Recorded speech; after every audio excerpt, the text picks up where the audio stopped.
Hello, I'm Mark Ramseyer. I teach at the Harvard Law School, and I want to thank Mr. Huang Weiwan of Media Watch for giving me this chance to say a few words to you. In my research, I regularly write about Japan. Most of my research has involved modern Japanese law and legal processes. But over the past few years, I've also done some work on the comfort woman question. In connection with this work, I was distressed and frankly astonished to discover how rigidly intolerant so much of the modern American university community is on this question. In connection with the work, on most questions, disagreement in the United States is respectful. Sometimes it's heated, but there's usually a shared sense among professors that people who disagree should have the chance to make their case. On most questions, professors in the United States agree that even people who are wrong should have the opportunity to speak in public and to publish their views in journals. And yet I discovered on this question involving the comfort women that many scholars in the United States do not share this tradition of mutual respect and tolerance for everyone. In fact, some American professors believe that the people who disagree with them on this issue should not be allowed to publish their views at all. This was personal to me. I discovered that many American scholars believed with considerable vehemence that I should not be able to publish my own research and history on the comfort women. This intolerance presented itself in several ways. At the end of 2020, I had published a very short article, in fact, probably the shortest academic article I've ever written, on the economic logic behind the employment contract that the comfort women, both Japanese and Korean comfort women, had used. And when news of this article appeared, many people, including many scholars, swamped the editors of the journal with demands that the article be retracted. They collected petitions, including petitions from famous scholars who obviously knew nothing about Korean and Japanese history, demanding that the editors retract this article. This continued for several months. Some of the people who became most upset at that article then began to find other articles that I had written that were in press, articles that had nothing to do with the comfort women. They began to demand that the editors retract these articles as well. These scholars were determined to punish me for having said what I had said about the comfort woman question. There are also, of course, petitions, quite a few petitions, some to the Harvard Law School that I be fired, some to Harvard University more generally that I be fired. I gather one petition had 30,000 people sign it. I'm pretty certain that none of the 30,000 actually read the very short article that I wrote. And when I posted this in January, my response to the critics of my article, at least one scholar demanded that the website retract my response, right? Just so we understand this, I was criticized last year. People tried to retract my article. So I wrote a defense of what I had done. And this scholar was determined that nobody be able to read my defense. So obviously, this kind of intolerance is completely incompatible with a serious university. It is utterly incompatible with the work of carrying on serious scholarly research when professors are silenced for unacceptable views. More fundamentally, I think this kind of intolerance is completely incompatible with the kind of liberal democratic society that I suspect most of us would like to live in. We need to fight for this. We all must be willing to fight attempts to silence people with whom we disagree. Freedom of speech, tolerance for dissenting viewpoints is absolutely central to liberal democracy, and we all need to take our part in fighting for it. In the course of doing this research, I was comforted. In fact, I was overjoyed to discover a cohort of brilliant and courageous scholars in Korea. I learned of the work of many of these scholars from Professor Tetsuo Nishioka in Japan. He's one of the leading historians of wartime Japan, and his own work was crucial to my research.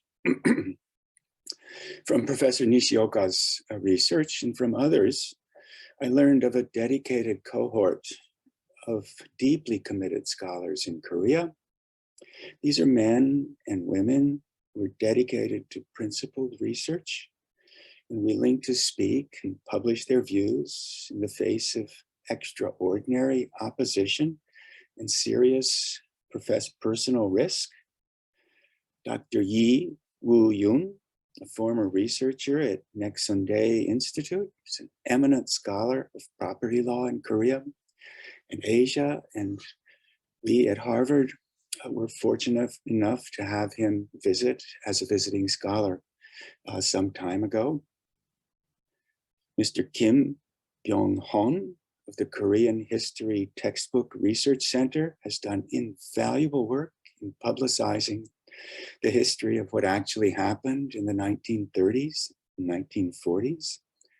I learned that these two scholars have actively participated in the movement to defend academic freedom and free speech rights in Korea, not only through scholarly writing and media appearances, but in a wide variety of other ways as well. We are all in their debt, and I am personally enormously in their debt. Several wonderfully generous and courageous scholars and leaders in Korea reached out to me at enormous personal risk to offer support. Last year, when I was under attack from my American colleagues, I am enormously grateful to Mr. Huang of Media Watch for giving me this chance to thank them. Among the many scholars, I would like to thank Professor Yi Yong-hoon of the Sigmund Rhee School. I was fortunate enough to be able to read his wonderful path-breaking research in Japanese translation. Former Professor Ryu Sok-chun of Yonsei University. I wish I could have had a sociology professor as honest and inspiring as he is when I was in college. I praise Dr. Ryu for standing up for himself, despite unwarranted criticism, becoming subject to an unfair trial for his views on the comfort women. Professor Chu Ik-jong of the Sigmund Rhee School was wonderfully generous in sharing his own research with me as I tried to put together my response to my critics.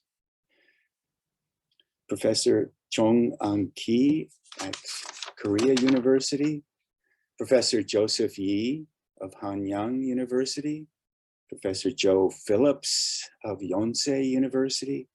These scholars have all taken very strong stands in support of academic freedom, despite popular backlash. I'm a lawyer, or more accurately, I am a retired lawyer, but I appreciated, excuse me, I'm a lawyer, I'm a retired lawyer, and I appreciated the strong and collegial support of Mr. Kim Gi-soo, the Solidarity of Lawyers for Freedom and Unification, of Mr. Yi Dong-han and Ms. Kim So-yoon, both from the Lawyers for Human Rights and Unification of Korea. I received very generous support from Mr. Chong Kyu-jae and Mr. Kim Tae-ho of the Freedom United Party, from Mr. Ju Dong-sik of the Citizens Solidarity for Regional Equality in Korea, and from Mr. Han Min-ho of the Citizens Movement for Unveiling Confucius Institutes of China, and Mr. Che Do-kyo of the Korean Human Rights News. I'm also likewise aware that the following people who are fighting to protect academic freedom and speech rights in Korea have indirectly supported me through a wide variety of ways, and I'm enormously thankful to them for this. Byun Hee Jae, chairman of Media Watch, Kim Sun-jin, head of Kim Sun-jin TV, Jong Hae-il, head of Jong Hae-il TV, Kwak Eun-kyung, head of Kwak Eun-kyung TV, Chu Ok-sun, head of Mother's List, Kim Yong-sam and Park Seung-jong of Pen and Mic, of Jong Kwang-jae, Korean Modern and Contemporary History Study, Son Ki-ho, Korean Modern and Contemporary History, Son Hae-jong, Concerned Parents United for Education, Yi Kyung-ja of the National Union of Parents, Na Su-yol, the Korean Human Rights News, Park Se-won, the National History Textbook Research Center, Go Hyun-hyun of Youth Spirit, and Yi Tung-jin of the National Enlightenment Movement. And finally, please let me thank Mr. Hwang Wee-won of Media Watch again, both for the chance to express my thanks to these many people who were so generous in their support of me last year, and for his own courageous and deeply determined efforts to clear the way for open and honest discussions of history. That honesty and candor is a fundamental part of the university, but it's a fundamental part of a liberal democracy, of the kind of society in which all of us hope to live. Working for a world in which honesty and candor is possible can be hard, can be painful, but the men and women I mentioned today have taken courageous steps towards such a world, and at enormous personal risk. I am personally indebted to them enormously. And more broadly, all of us who dream of living in a free and liberal world are indebted to them as well. So thank you, thank you, thank you.